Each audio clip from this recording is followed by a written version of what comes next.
You are listening to the Overthinker's Guide to Joy, episode 26.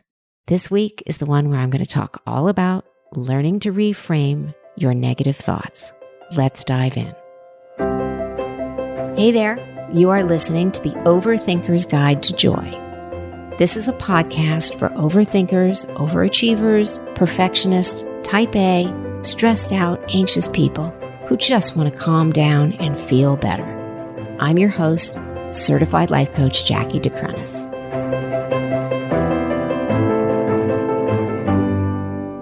Hey there, and welcome back.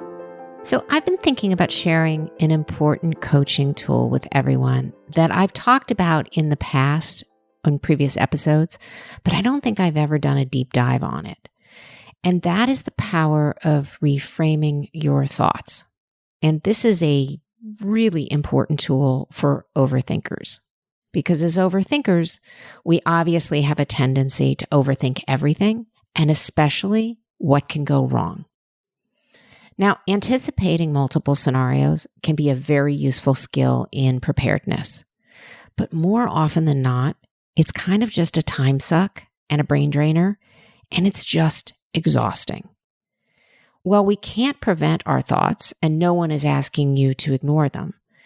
Learning to manage our thoughts, taming the ones that don't serve us, those unproductive thoughts, those are the ones that we really need to learn to wrangle.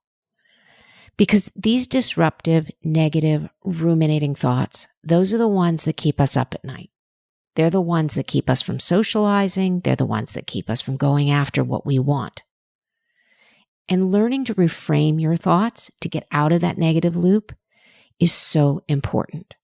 Now, I will admit, this is one of the hardest skills I've had to learn, probably right up there with meditation. It was both hard when I was learning this as a client with a coach and as a coach as I teach clients. I see the struggle. It's not that it's difficult or intellectually challenging. It just takes practice and it takes patience. And most of all, it takes self-compassion, which I've come to learn seems to be the hardest thing for people to give themselves. So let's talk about the why it's so important to learn the art of reframing our thoughts. It's important because a negative thought loop is time consuming. And as I said earlier, it's emotionally draining.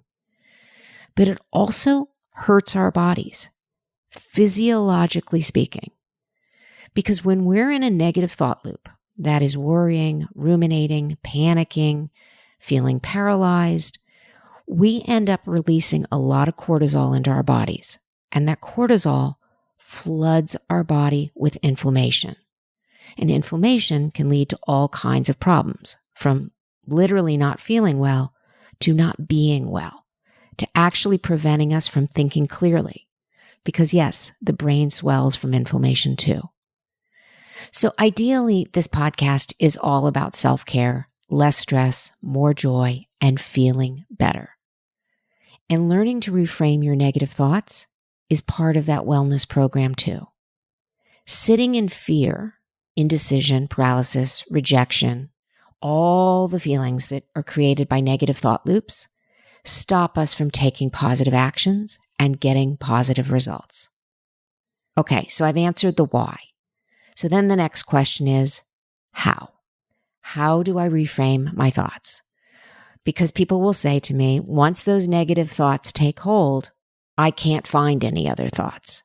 I just can't pretend to be happy or have happy thoughts when things aren't going well. And I get it. So let me clarify. It's not about going 100 miles an hour in one direction with all those negative thoughts spinning around in your head and expecting you to just put your car in reverse and drive at the same speed backwards. It's about slowing down the automobile. It's about slowing down your brain or the thoughts and coming to a full and complete stop. Then reevaluating the direction and the speed you need to be going.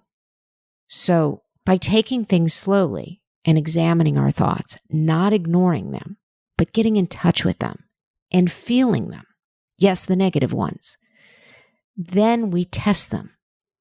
We ask the question, are they true? Can they be proven as true? Thought work and reframing has been done for decades by both psychologists and coaches, and there are many ways to approach thought work and learning to reframe your thoughts.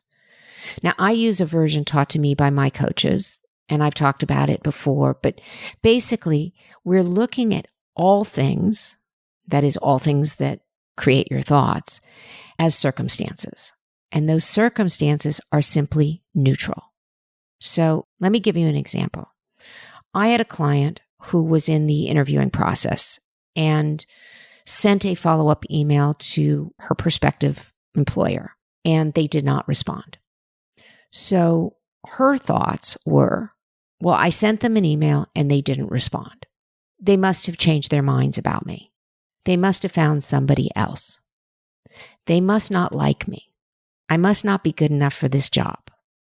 My last email must have been too pushy. I must not have good energy. I'm not capable of finding a good job. I will never find a good job.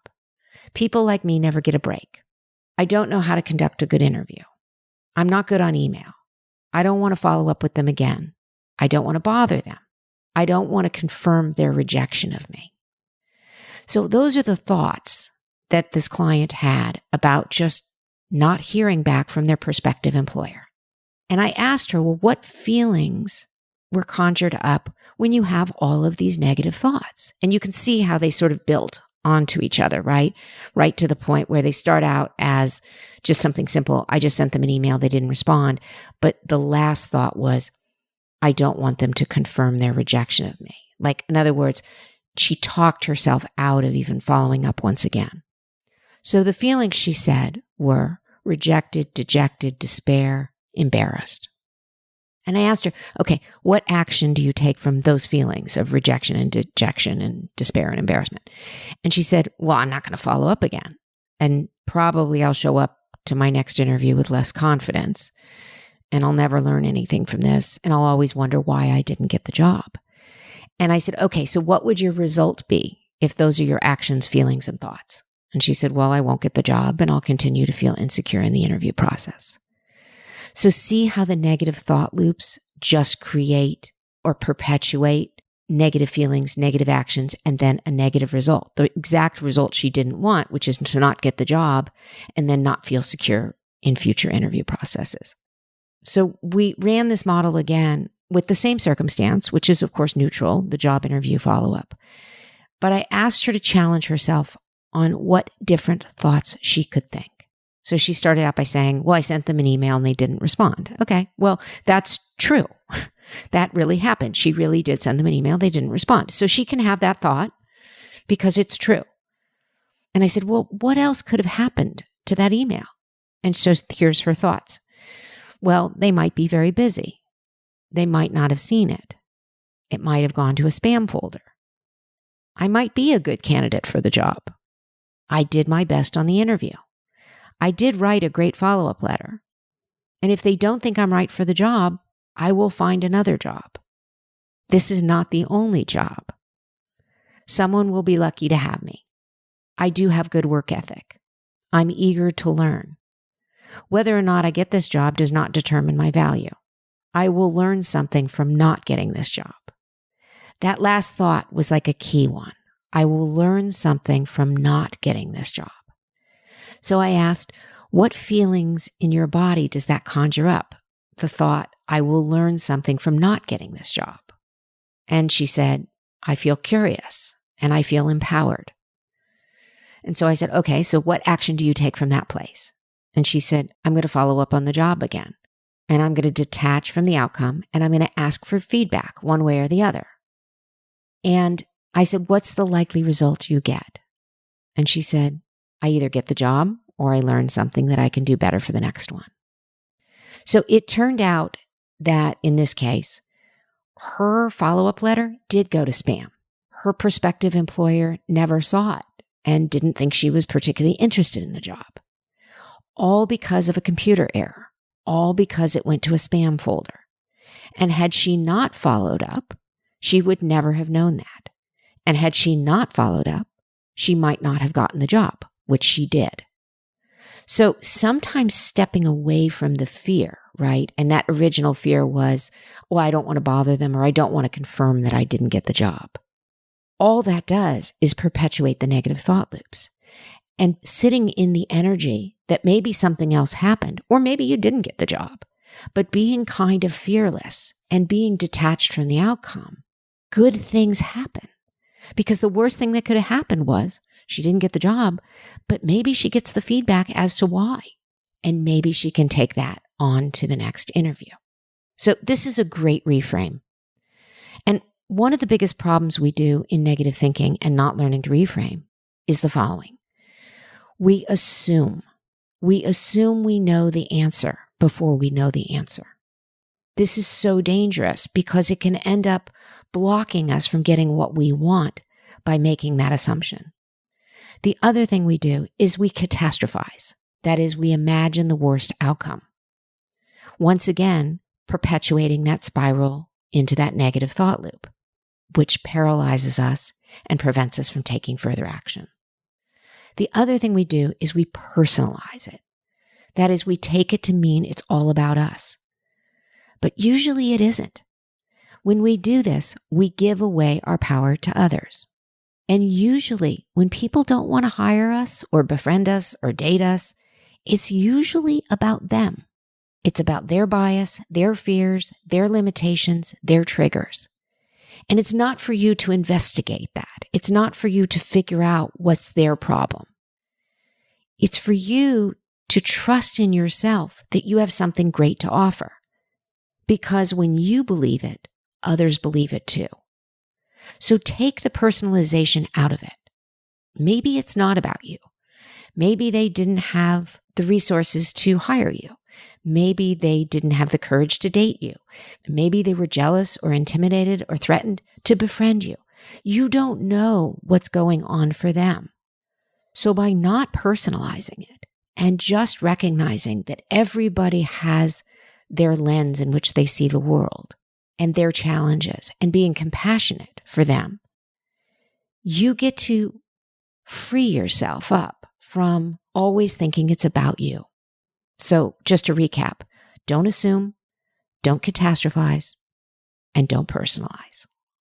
So this is why we have to spend time with our thoughts. It's why we use tools like the model, where we look and examine our thoughts. We write them down and we challenge them. And when we reframe those thoughts to other possibilities, either more neutral or ideally more positive, we take our power back. We change the feelings in our body with new and more constructive thoughts. And from that place, we take new actions. And this is how we get a different result. Now, we can apply this tool to everything in our lives. The most important lesson in using this tool, or any thought tool, is to remember that your thoughts create your feelings, and your thoughts create your results. So you can't be afraid of your thoughts. You have to be willing to see them, feel them, examine them, challenge them. And the art of reframing is one of the most powerful tools you can do to turning around something in your life that you would like to change. Well, this is kind of the essence of life coaching, learning to manage your thoughts and feelings to feel better and get a better outcome in your life. And like with everything we talk about on this podcast, this is a lifelong skill that takes practice and patience, but it will definitely help you manage your overthinking brain and bring you much more calm and peace and joy into your life.